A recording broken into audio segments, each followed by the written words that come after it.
जावेद मियांदाद बाबर आजम को कप्तानी के ओहदे से हटाने पर नाराज, फैसले को गलत करार दे दिया। कौमी क्रिकेट टीम के साबिक कप्तान जावेद मियांदाद ने कहा कि बाबर आजम को कप्तानी से उन्होंने हटाया है जिन्हें क्रिकेट नहीं आती। पाकिस्तान टीम में कोचेज और खिलाड़ियों के दरमियान उम्र का फर्क होना चाहिए। ऑस्ट्रेलिया के खिलाफ टीम में अगर सरफराज अहमद हैं तो उन्हें कप्तान होना चाहिए था।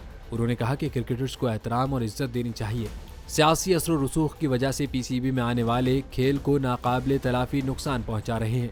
वो लोग क्रिकेट को चला रहे हैं जिनका क्रिकेट से कोई ताल्लुक ही नहीं।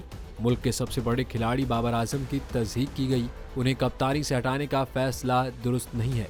वाज़ेह रहे कि कुछ रोज कबल बाबर आजम ने वर्ल्ड कप में नाक़िस कारकर्दगी का एतराफ़ करते हुए तीनों फॉर्मेट की कप्तानी से इस्तीफे का ऐलान कर दिया था, जिसके बाद शान मसूद को टेस्ट टीम का कप्तान और शाहीन आफरीदी को T20 टीम का कप्तान मुकर्रर कर दिया गया।